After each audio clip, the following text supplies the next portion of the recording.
This video is inspired by real events and the account of Zana Muhsen. Certain scenes and elements have been modified for storytelling and dramatic effect.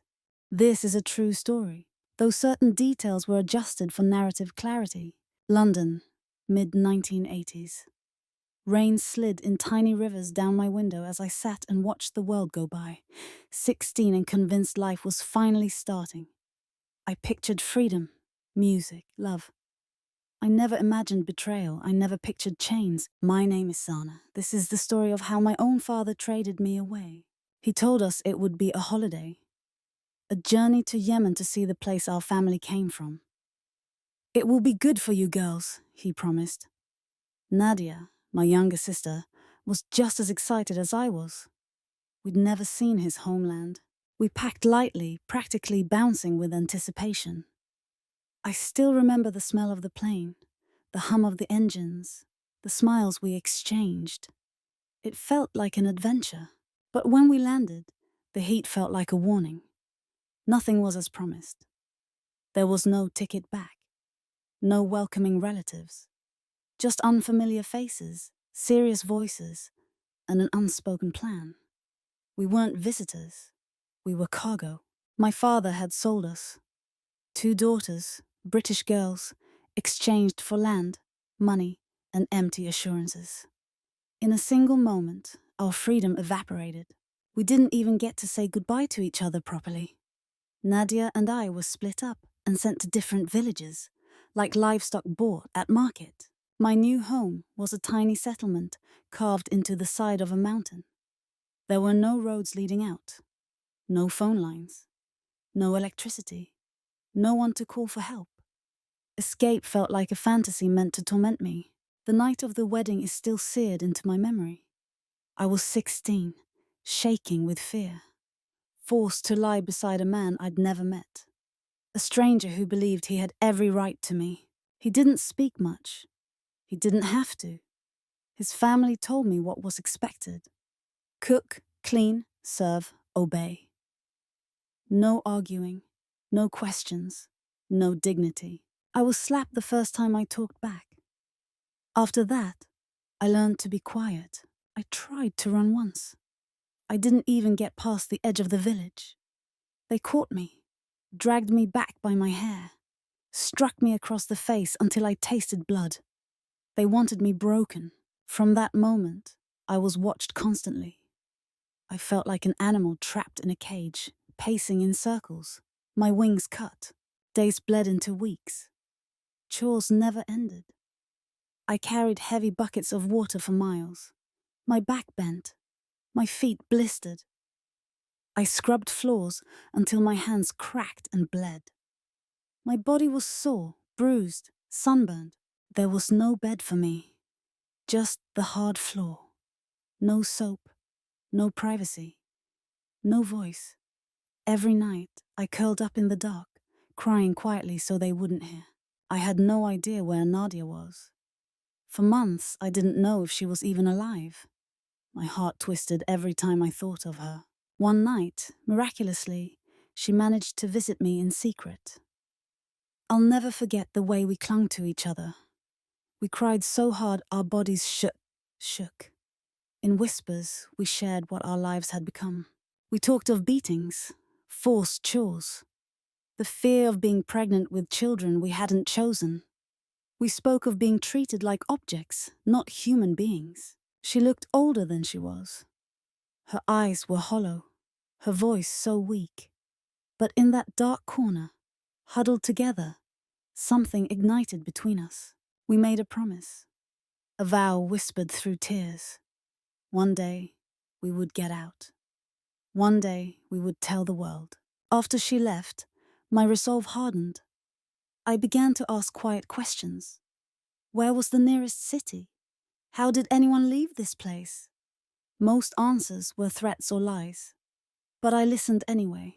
All the while my body betrayed me. I realized I was pregnant. I was 17 and carrying a child I hadn't chosen. The day I found out felt like the last blow. I remember sinking to my knees in the dust, pressing my hands to my stomach, shaking with rage and grief. I wanted to scream until the mountains split open.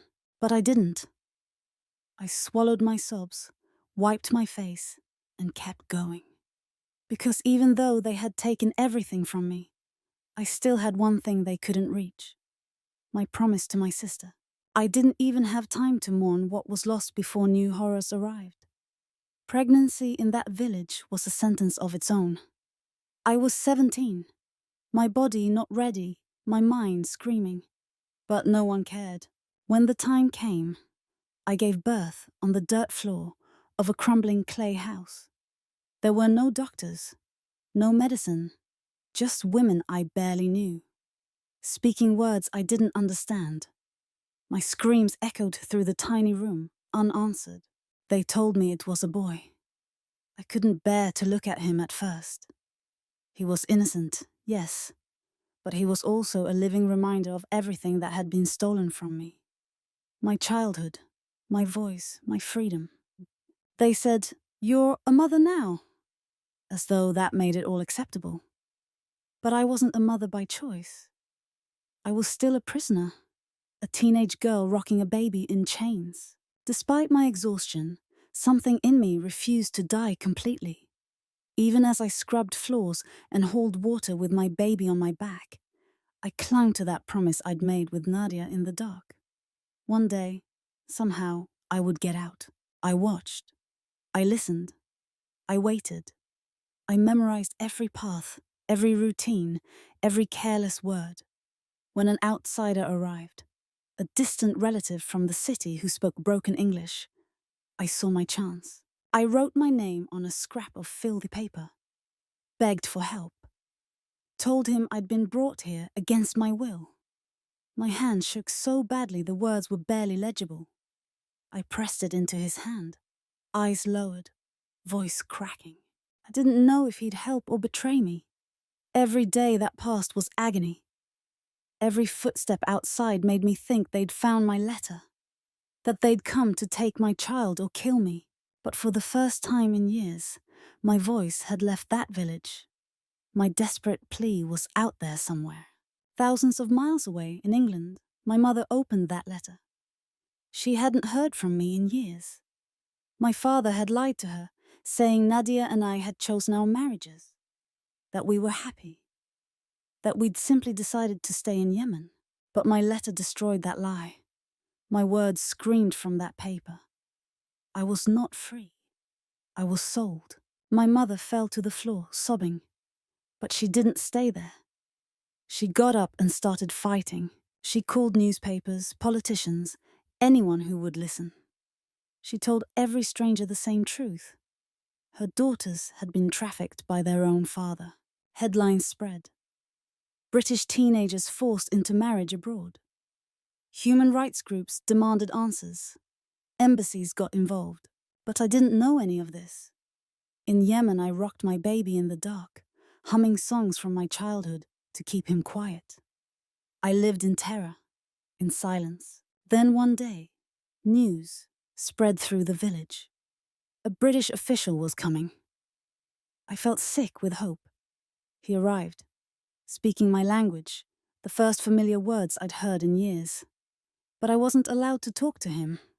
The men did all the talking while I watched, frozen. He left without looking back.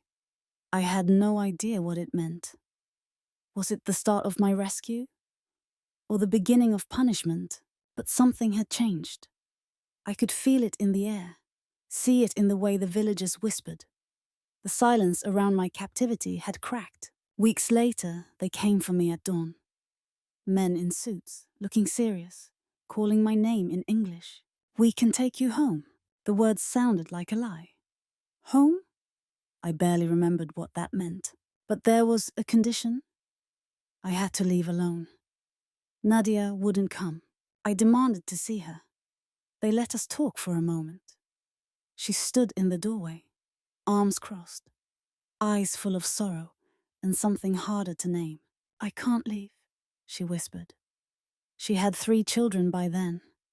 She wouldn't abandon them, even if it meant staying in hell. My heart cracked open. We had sworn to get out together. Now she was telling me to go. "You go," she said. I wanted to stay. I wanted to refuse freedom that didn't include her, but I also knew what would happen if I did. I would die there. My son would never know another life. The night before I left, I held my baby so tightly he whimpered. I kissed his head over and over. I made him promises I wasn't sure I could keep. You will have a different life, I swear to you. In the morning, I walked away. From the clay walls, the burning sun, the mountains that had caged me.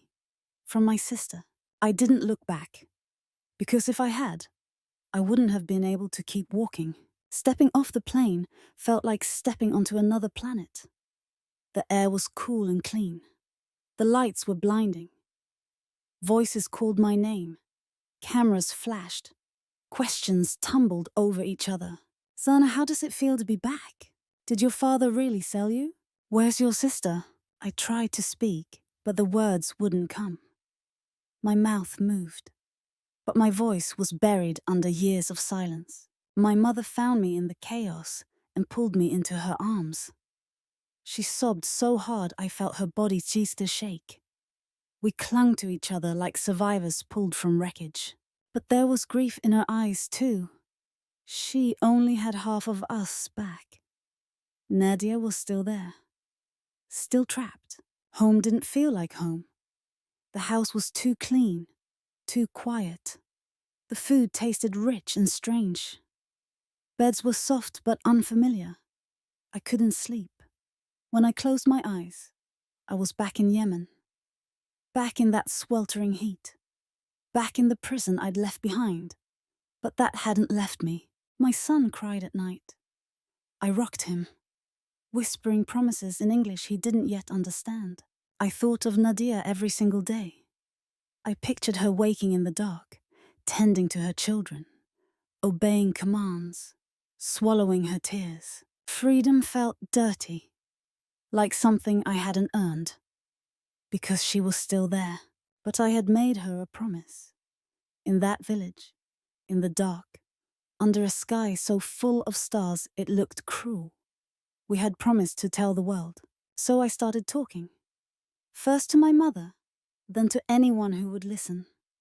Journalists, human rights workers, politicians, TV crews. I told them about the betrayal, about being sold by my own father, about forced marriages, about girls treated as possessions. Some people praised me, called me brave. Others accused me of lying, of wanting attention. I didn't care. Because somewhere, in a village just like the one I'd left, girls were still being sold. Still being silenced. Still being forgotten. Nadia and I spoke sometimes, through letters and rare phone calls.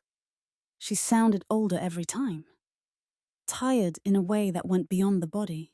I can't leave, she said once, her voice cracking. Not without them. She had children who needed her. She was trapped by love as much as by fear. I had to accept a truth that hurt more than anything else. Freedom is not the same for everyone. For some, survival means staying exactly where you are. Years went by. I kept talking. I wrote my story down. I went on TV.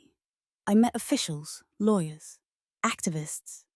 I did interviews that made me tremble with anger and grief. Women from around the world wrote to me. Some were still trapped.